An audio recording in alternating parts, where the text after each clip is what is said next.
Kantor Imigrasi Kelas 1 TPI Palembang dalam pelaksanaan tugas keimigrasian telah menerima sebanyak 64.119 pemohon sepanjang tahun 2024. Jumlah tersebut menurun sekitar 7% dibanding tahun 2023. Telah hadir di tengah-tengah kami untuk membantu mempublish tahun 2024.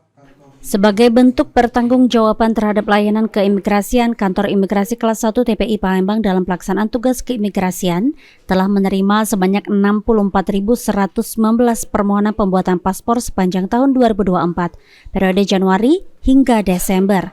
Jumlah tersebut mengalami penurunan sebanyak 7% jika dibandingkan dengan tahun 2023. Penurunan tersebut salah satunya dipengaruhi oleh penurunnya status Bandara SMB 2 Palembang dari bandara internasional menjadi bandara domestik. Menurut Hairil Mirza, Kepala Kantor Imigrasi Kelas 1 TPI Palembang, pembuatan paspor di Kantor Imigrasi Kelas 1 TPI Palembang didominasi pembuatan paspor untuk keberangkatan ibadah umroh. Sementara pada pemeriksaan keimigrasian di Bandara SMB 2 Palembang sebanyak 66.010, sementara di tempat pemeriksaan imigrasi Laut Bumbaru sebanyak 50.654, terdiri dari 13.800 warga negara Indonesia dan 36.854 warga negara asing. Jumlah tersebut meningkat drastis jika dibandingkan dengan tahun 2023 lalu. Di tahun 2024 ini sebanyak 64.119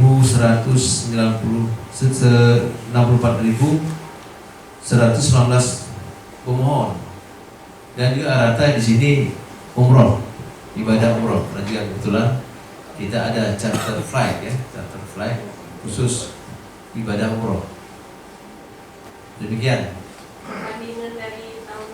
perbandingan di tahun kemarin memang ada penurunan tahun ini, karena juga tahun kemarin pada saat setelah pandemi jadi masyarakat antusias membuat paspor dan juga.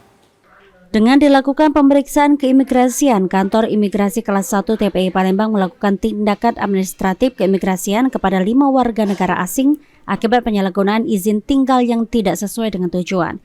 Eki Saputra, PAL TV.